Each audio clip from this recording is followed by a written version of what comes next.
Hello, everyone, and welcome back where learning English is easy and fun. I'm Emily.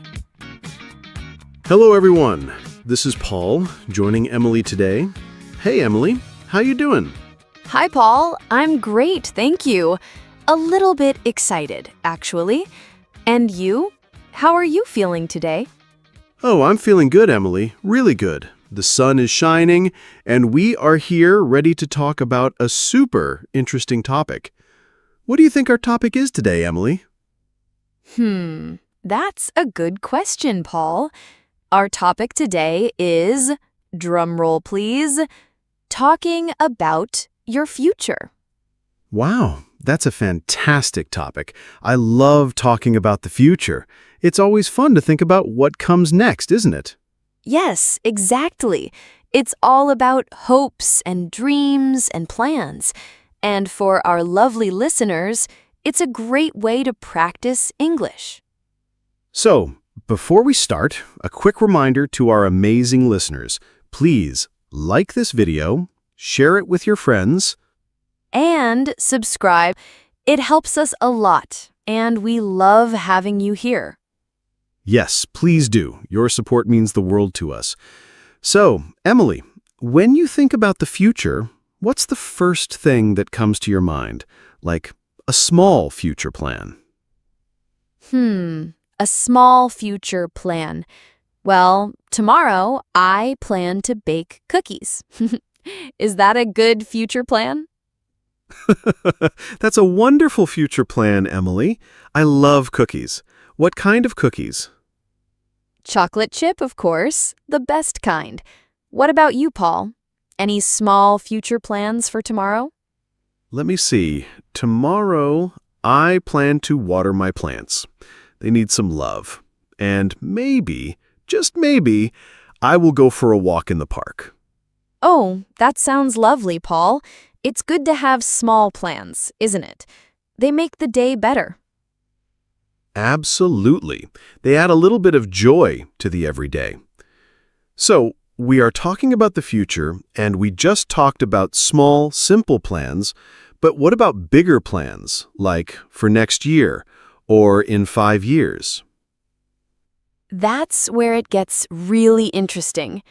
When we talk about the future, we often use some special words and phrases in English. For example, we use will a lot. Ah, yes, will. Can you give us an example, Emily? A simple one. Of course. For example, I will travel more next year. Or I will learn a new skill. Simple, right? Yes, very simple and clear. So, for me, I will try to read more books next year. I love reading, but sometimes I don't have enough time. That's a great goal, Paul. Reading is wonderful. So, we use will for things we decide now or for predictions about the future. What else do we use? Well, we also use going to for future plans, especially when we have already decided something. For example, I am going to visit my family next month. I bought the tickets already. Oh, that's a perfect example, Paul. So, going to is for plans we already made, like I am going to start a new English course next month. It's decided. Yes, exactly. So will for general future actions or predictions, and going to for plans you have decided. It's simple, but sometimes people get confused. Yes, but with practice, it becomes easy. So, Paul, let's talk about some common future plans people have. What are some things you often hear people say they will do or are going to do in the future? Let me think. Many people talk about traveling, like, I will visit Italy someday, or I am going to go to the beach next summer. Yes, travel is a big one. Everyone loves to explore new places. I hope I will visit Japan in the future. That's a big dream of mine. What about other common plans? Another common one is about work or career. People often say, I will get a new job, or I am going to start my own business. That's true. Career goals are very important. I hope I will keep learning new things for my job. Learning is endless. Definitely. And sometimes people talk about learning new skills, like, I will learn to play the guitar, or I am going to learn a new language. That's fantastic. Learning a new skill is so rewarding. I remember I said I will learn to knit one day. I haven't done it yet, but it's still in my future plans. Well, you still have time, Emily. What about family plans? People often talk about those too. Oh, yes. Like, I will spend more time with my family. Or, we are going to have a big family dinner next Sunday. These are lovely plans. They are. And sometimes people talk about moving to a new place. I will move to a bigger house next year. Or, I am going to live in the countryside. Yes, changing your home is a big future plan for many. It's exciting. So we have travel, career, new skills, family, and moving. What else comes to mind? People also talk about health and well-being, like, I will exercise more, or I am going to eat healthier food. These are very good future plans for personal health. Those are very important. Taking care of yourself is vital. I plan to take more walks in the park, as you mentioned, Paul. So I am going to walk more often. Good plan, Emily. And speaking of plans, sometimes we use might or may to talk about the future when we are not 100% sure. For example, I might go to the party tonight, meaning it's possible but not certain. Ah, yes, might and may. They show possibility. So, I might buy a new car next year means it's a possibility, but not a definite plan yet. Exactly. Or it may rain tomorrow. We are not sure, but it's possible. So, will for sure things, going to for decided plans, and might, may for possibilities. Good summary, Paul. This is really helpful for our listeners. Let's try some examples. Paul, tell me something you will do next year, something you are sure about.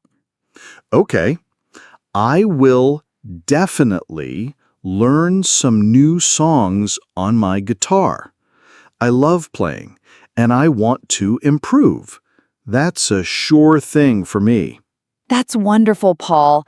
And what is something you are going to do soon? Something you have already decided. I am going to buy a new book for my reading club next week. I already picked it out. Perfect. And what is something you might do in the distant future? Something that's a possibility. In the distant future, I might learn to speak Italian. I love Italian food and culture, so it's a nice dream, but I'm not sure yet. That's great, Paul. Italian is a beautiful language. So you will learn new songs, you're going to buy a book, and you might learn Italian. Good job. Thank you, Emily. Now it's your turn. Tell me something you will do next week. Next week, I will call my grandmother. We talk every week, so it's a sure thing. That's lovely. And what are you going to do this weekend? This weekend, I am going to visit a new coffee shop. My friend told me about it, and I want to try their coffee. Oh, nice. And something you might do next year? Next year, I might plant a small garden. I love flowers, but I am not sure if I will have enough time. So, it's a possibility. Excellent examples, Emily. Our listeners can practice these phrases too, thinking about their own future plans. Yes, exactly. Thinking about your own life makes it easier to remember. That's a good point, Emily. So, we've talked about our personal plans. But what about things that will happen in the world? We use will for predictions about the future, often based on what we think. Right. For example, the weather forecast says it will be sunny tomorrow. Or, I think technology will change a lot in the next 10 years. Yes, we often use I think or I believe with will for predictions. I think people will travel to space more often in the future. That's a big prediction. That's a very big prediction, Emily. I hope so. So, it's not just about our personal lives, but also about the world around us. Exactly. And sometimes when we talk about the future, we also talk about goals and aspirations. A goal is something you want to achieve. An aspiration is a strong hope or ambition.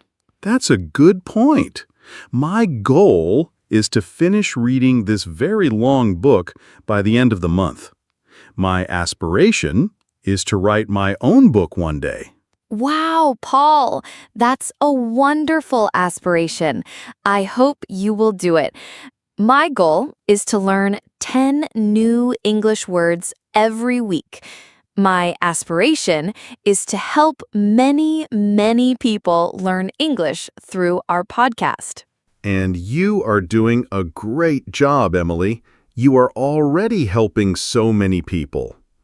So when we talk about goals, we often use phrases like, my goal is to learn English, or I want to achieve success. Yes, or I hope to travel. For aspirations, we might say, my dream is to fly, or I aspire to be a good person. These are all ways to talk about our future. It's so important to have dreams and goals. They give us direction, don't they? Absolutely. They give us something to work towards. And even if a plan changes, it's okay. Sometimes our future plans change, and that's a part of life. Yes, life is full of surprises. So if your plan to bake cookies tomorrow suddenly changes because you have to work, that's okay. You can bake them another day. Exactly. Flexibility is key. So, listeners, don't worry if your future plans change. It's normal. The important thing is to keep learning and keep trying. That's a great message, Emily. So we've covered will, going to, might, may, and we talked about goals and aspirations. What about common questions people ask about the future? Oh, yes. Very important for conversations. A common question is, what are your plans for the weekend? Yes, or what are you doing after work today? These are simple, everyday future questions. And if it's a bigger future plan, someone might ask, what will you do after you finish school? Or where do you see yourself in 5 years? Where do you see yourself in 5 years? That's a classic interview question, too. It makes you think. It does. And a good way to answer is, in 5 years, I will be working in a new job. Or, I hope to be living in a different city. Yes, practice makes perfect. So, listeners, try to answer that question for yourselves. Where do you see yourself in 5 years? Great idea, Paul. Think about it and try to use will or going to in your answer. So, Emily, what is one thing you are most excited about for your future, big or small? That's a lovely question, Paul. I am most excited about continuing to learn and grow. I think I will always be a student of life, and that excites me. And you, Paul? That's a beautiful answer, Emily. For me, I am most excited about meeting new people and having new experiences. I believe I will meet many interesting people in the future, and that makes me very happy. That's wonderful, Paul. Life is an adventure, isn't it? It truly is. And learning English is part of that adventure for our listeners. By talking about the future, they are building their English skills step by step. Yes, exactly. Every word, every phrase helps them on their journey. So, we hope this episode helped you understand how to talk about the future in English. It's a very useful skill. It certainly is. And remember, practice makes perfect. Try to talk about your own future plans in English every day, even just for a few minutes. Yes, even if it's just, I will make coffee now. Every little bit helps. That's a great example, Emily. So, Emily, are you ready to say goodbye for today? Yes, I am, but not before our usual reminder. Dear listeners, thank you so much for joining us today. We really appreciate you being here.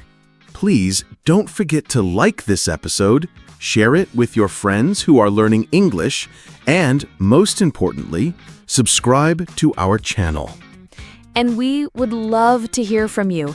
In the comments below, tell us what is one thing you are going to do next week, or what is one thing you will do in the future. Use the phrases we talked about today. Yes, we love reading your comments and learning about your future plans. It helps us a lot too. So, to me, Emily, and Paul, thanks again for listening. Keep practicing your English, and we'll see you in the next episode. Bye, everyone. Keep learning. Bye-bye. See you next time.